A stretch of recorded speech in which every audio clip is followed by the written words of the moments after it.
as well. So if you continue watching, you will see the right ear after I complete this, which is the left ear.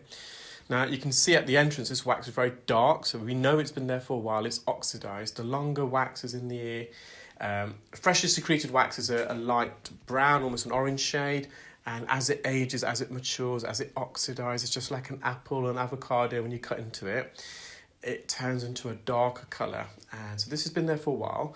The patient also has a chronic history of suffering from swimmer's ear. So swimmer's ear is when you get otitis externa, which is an outer ear infection due to water getting inside the ear.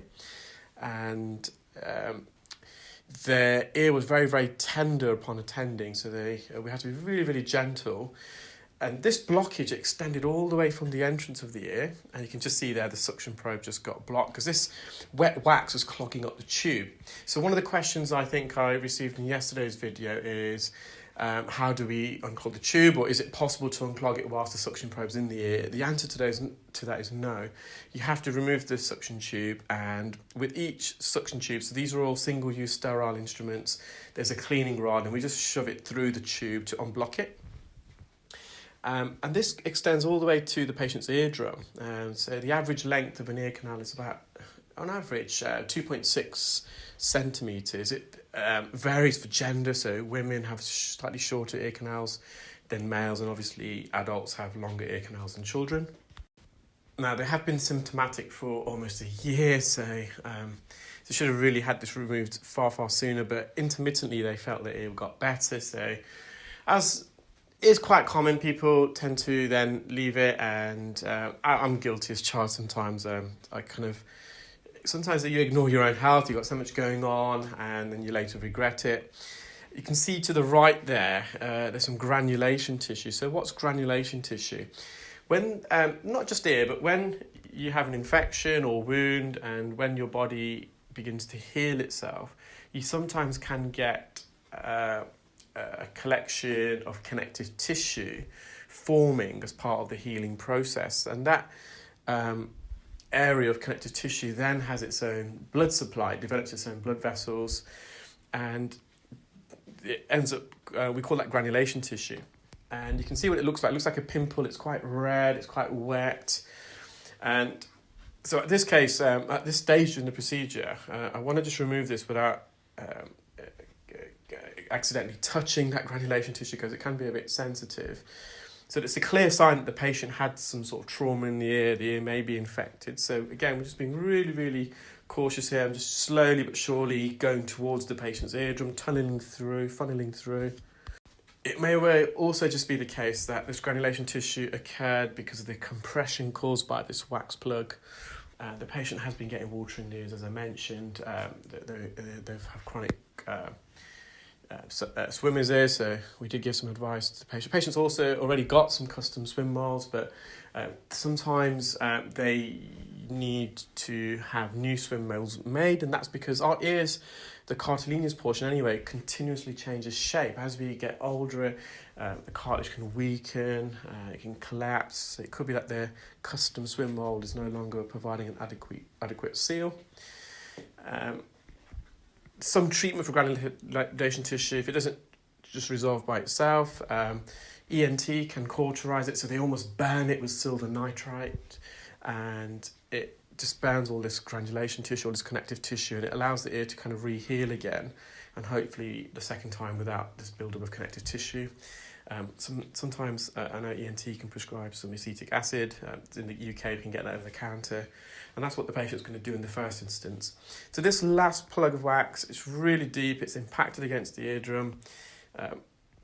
Such was the impaction, I'm pretty sure the patient had been using cotton buds as well, because it was really, really impacted. You can see there's a lot of hair there as well, so hair shouldn't be this deep in the ear. The hair follicles are located in the outer third, so again, we kind of know this hair's been pushed in, so it's been trimmed at the entrance and it's been impacted in. You can just see the back part of the eardrum there. So at this stage, the patient's hearing had dramatically improved. The pressure feeling that they came in had relieved, but nonetheless, we still want to try and get as much of this wet, damp wax out of the ear. So you can see it again, it's just blocked the suction probe. Whilst you're watching that, I'm just going to go through some of the some questions now.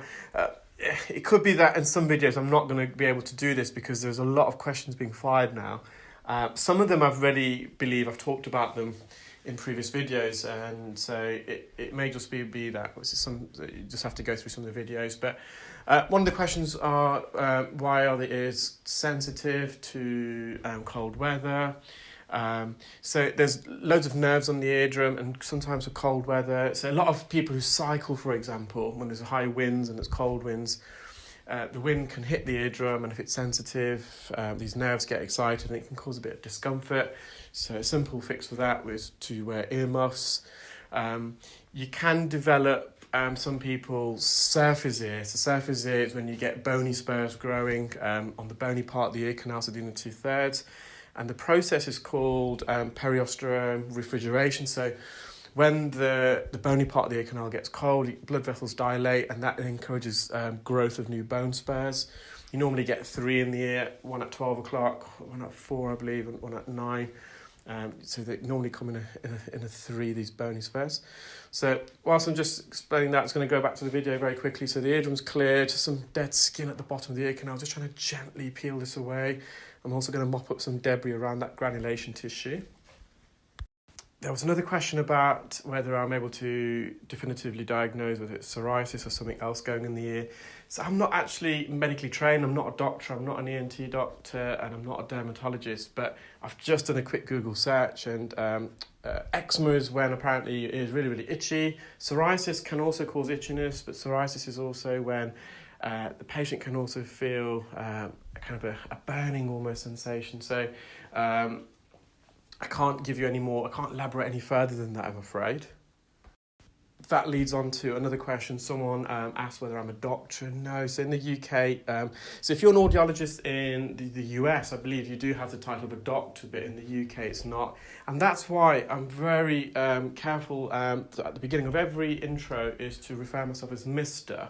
Now, Mr. in the UK can also be a bit confusing because if you're a surgeon in the UK, you don't hold the title doctor, you hold the title Mr.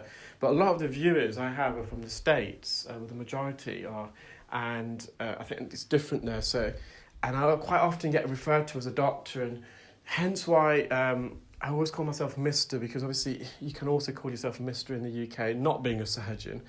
And it's for the pure purpose, I don't want to mislead anyone. I've had criticisms unfairly labelled to me in the past where other people have referred to me as a doctor, and I've never said that I have. So that's why I always refer to myself as Mr. So there's no confusion, so I'm not a doctor.